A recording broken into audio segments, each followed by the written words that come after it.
माझं ऊसाचं उत्पादन 150 टन आहे एकरी. 150 टनाचे मी 7 ते 8 वेळा 150 टनाचं उत्पादन घेतलं आहे.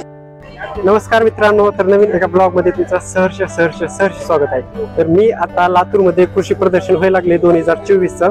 तर तेथे आलोय भेट देण्यासाठी. तर मित्रांनो, इथे ना खूप सारे असे कृषी रिलेटेड आणि अदर रिलेटेड असे भरपूर सारे स्टॉल आहेत. तर आपण काय करूयात, ते सगळे पाहूयात आणि तुम्हाला पण दाखवू, सगळं माहिती सगळं दाखवतो. तर तुम्ही पहा, शेवटपर्यंत पहा. मित्रांनो, हे जे कृषी प्रदर्शन आहे ते Babasaheb Ambedkar park town hall येथे आयोजित केलेलं आहे. तर आम्ही रूमवरचे 3 जण कृषी प्रदर्शन बघण्यासाठी खास मरकेलून आलेलो आहोत आणि आमचे काही सिनियर सुद्धा आलेले आहेत. तर हे 2 जण समोरचे आणि इकडे मनोहर भैया असे आम्ही आलेलो आहोत. आणि सध्याला इथं ट्रॅक्टर बघत आहोत की कसं काय आहे. इकडं सगळे ट्रॅक्टरचे स्टॉल आहेत सगळे.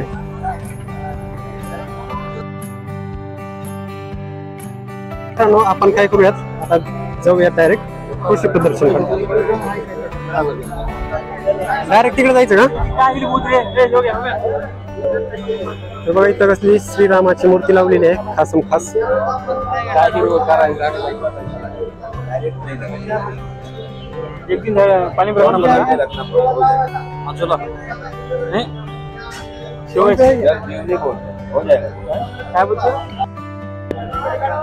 तर इथं बघा कसलं गार्डन केलेलं आहे भारी.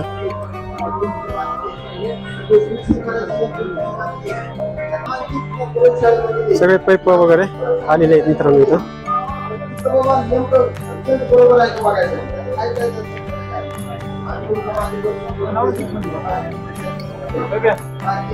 सगळे पेस्टिसाइड खत वगैरे आलेले आहेत. आणि हे बघा ह्यांचं सेनियर आहे.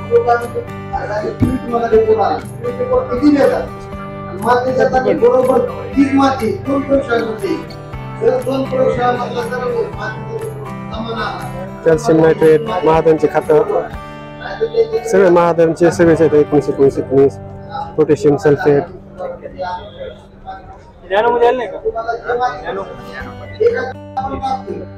सगळे ही खाता येतात. आणि खताच्या नंतर तिकडे दाखवतो त्यांच्याकडे. मित्रांनो, ते पहा, ते प्रोफेशनल ब्लॉगर आहेत आणि मी सध्याला आणखी बनायला लागलोय. एक दिवस माझ्याकडे सुद्धा तसलाच कॅमेरा असेल. ती सुद्धा मित्रांनो, हे बघा, हे सगळे खाता येतं, सगळे कृषीचे खाता येतं मित्रांनो. इथं जास्तीत जास्त ना सगळं कृषी प्रदर्शन शेतकऱ्यांविषयी आहे आणि बाजूला पण असं एसेन्शियल कामाबद्दल पण आहे मित्रांनो. तर इथं बघा तुम्ही सगळे बायो फर्टिलायझर्स, सगळे काही जे शेतीविषयी काय हे सगळे आहेत. त्यानंतर इथं नॅनो DAP आहे, त्यानंतर इफको नॅनो युरिया आहे, त्यानंतर सागरिक म्हणून काहीतरी आहे. आणि इकडे काहीतरी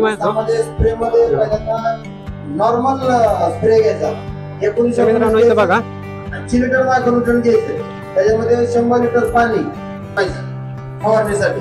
पण माझं तर म्हणणं आहे की पावसाला असतो नाही नसतो, स्टिकर टाकलं पाहिजे. तर मित्रांनो, इथे जे आहे ही ऊसाबद्दल माहिती द्यायला चालू आहे की कसं आपण एक तरी स्प्रेड करण्याचा म्हणजे हे करतं, रिझल्ट देते. स्प्रेड होते, टाकायचं खाली उघडून आलं काय तुम्हाला रिझल्ट आला काय. तर मित्रांनो, नर्सरीमध्ये ऊसाचं ग्रो केलेलं आहे. तर सगळी नर्सरी आहे इथे. ऊसाच्या व्हरायटी आहेत मित्रांनो. PDN 1300, PDN 1506, त्यानंतर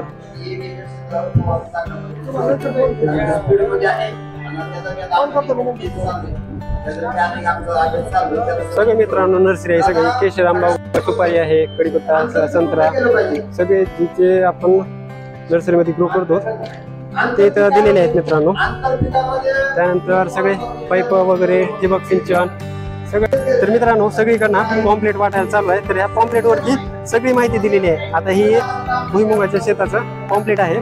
तर ह्याच्यामध्ये सगळी माहिती दिलेली आहे की कसं पेरणी करायची, कसं लागवड करायची, कोणते खतं द्यायची, कसं करायचं, सगळं दिलेलं आहे इथं. आणि शेवटपर्यंत दिलेलं आहे की ह्याची हार्वेस्टिंग आहे ना तोपर्यंत दिलेलं आहे.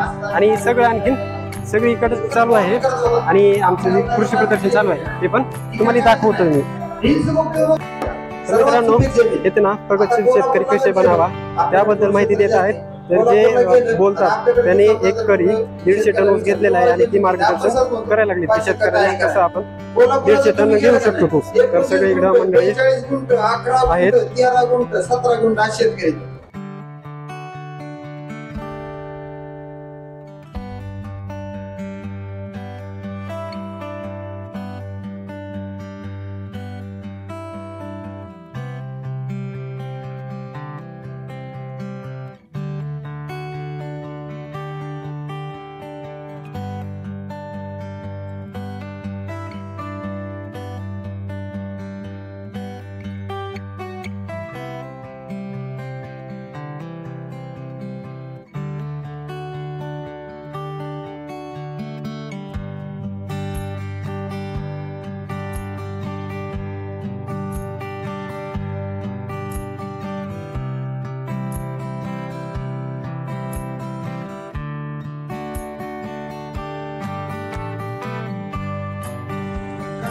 तर मित्रांनो इथं बघा चिक्कू, रोपाला चिक्कू लागलेले आहेत.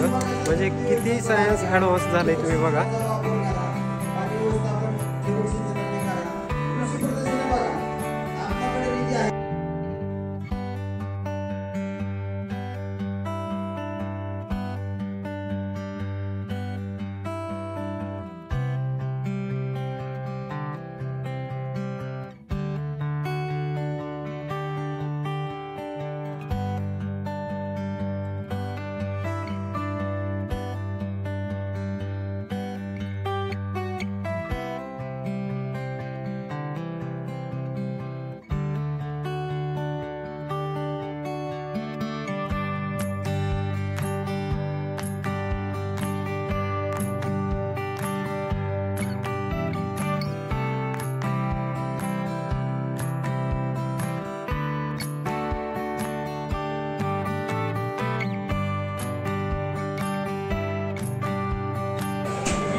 दारू पिली रे, दारू पिली.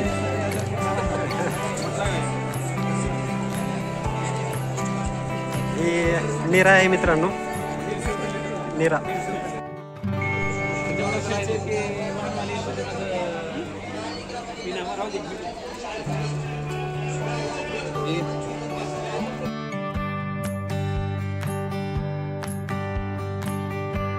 तर मित्रांनो मी हे पुस्तक घेतलेलं आहे इथं. तर 4 पुस्तकं आहेत. सायकोलॉजी ऑफ मनी इतर खूप गाजलेलं पुस्तक आहे, ही एक घेतलेलं आहे. आणि त्यानंतर कुळवही माहिती का, म्हणजे शेत जमिनीचे सगळे नियम ह्याच्यामध्ये आहेत. त्यानंतर आरोग्य निधी, त्यांचं रील्स मध्ये बघितलं होतं मी, म्हटलं यांचं पुस्तक घेऊन टाकावं, वाचावं. आणि त्यानंतर घर, प्लॉट आणि शेती जमीन खरेदी विक्री व्यवहार कायदेशीर तरतुदी अशा मिळून मी 4 पुस्तक घेतले तर म्हटले वाचून टाकावे.